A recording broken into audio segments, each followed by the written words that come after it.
कैसे चेतन मन से विचार और चेतन मन में भेजे जाएं? सबसे पहले चेतन मन और चेतन मन क्या है देखिए।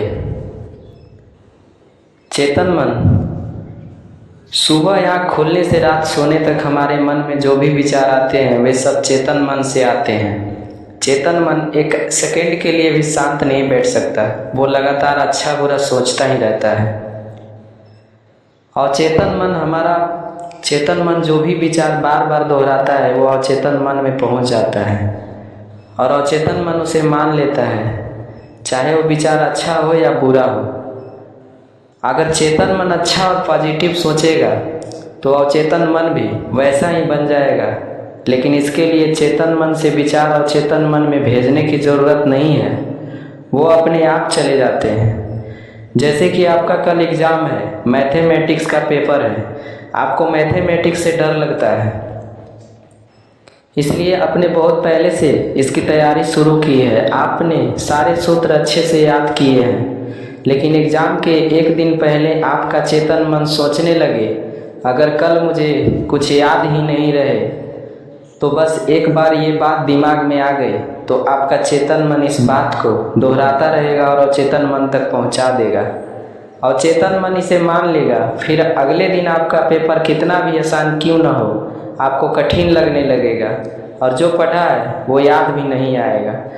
अब दूसरी ओर देखते हैं, आपका चेतन मन ये सोचने लगे कि मैंने अच्छे से तैयारी की है, अब चाहे कैसे भी सवाल आए कोई टेंशन नहीं, चेतन मन के द्वारा इसको दोहराते दोहराते और चेतन मन में पॉजिटिविटी तैयार होती जाएगी। फिर पेपर कैसे भी हो, आपने जो पढ़ा है आपको अच्छे से याद आएगा।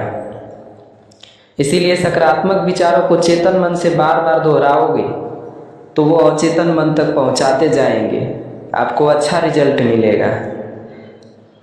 और चेतन मन की शक्ति क्या है आइए जानते हैं इस वीडियो में।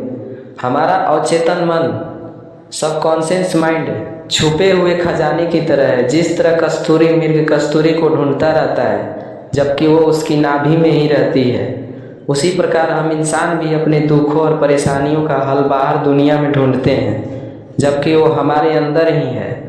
हमारे अवचेतन मन की शक्ति इतनी है जिससे हम कुछ भी उत्पन्न कर सकते हैं, किसी भी समस्या का समाधान प्राप्त कर सकते हैं। बस ज़रूरत है इस शक्ति को उपयोग में लाने की, कला को सीखने की। और चेतन मन की यह खासियत है कि उसके लिए ना कोई चीज़ बड़ी है और ना ही कोई चीज़ छोटी।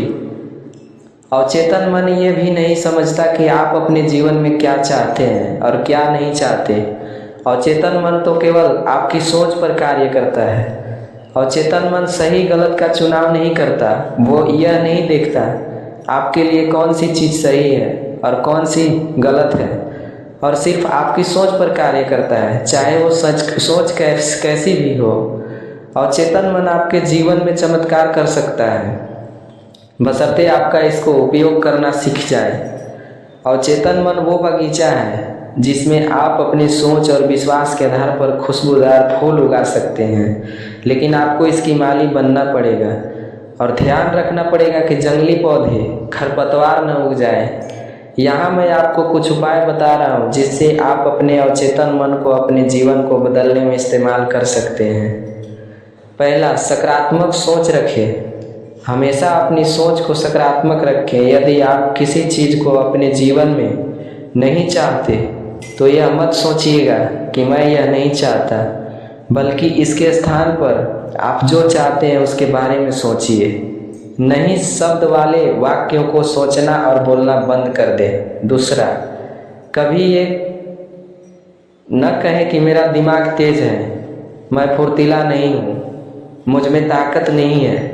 इसके स्थान पर सोचिए मेरा दिमाग बहुत तेज है और दिन पर दिन तेज हो रहा है, मुझे गजब की फुर्ती है, मेरी ताकत बढ़ती जा रही है। तीसरा, अपने मन को सुझाव दें। आपने देखा होगा कभी जब आपको सुबह जल्दी उठना हो तो रात में आप अलार्म लगाते हैं, साथ ही सुबह जल्दी उठने के समय के बारे में सोचते हैं, और होता ये है आपकी नींद अलार्म बजने से पहले ही खुल जाती है।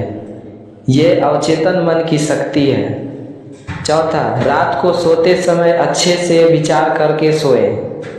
रात को जब आप सोने वाले हो तो ऐसी बातों के बारे में सोचो जो आप आपके जीवन में चाहते हैं, पर इस बात का ध्यान रखिएगा कि वो नकारात्मक न हो।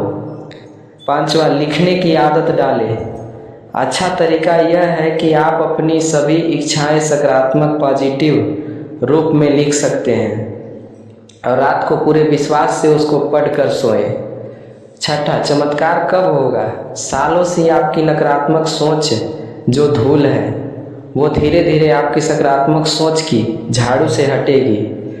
इसमें थोड़ा समय लगेगा, लेकिन जब आप धैर्य से अपने चिंतन में लगे रहेंगे तो ये चमत्कार जल्द होगा और आपके सपने साकार होंगे।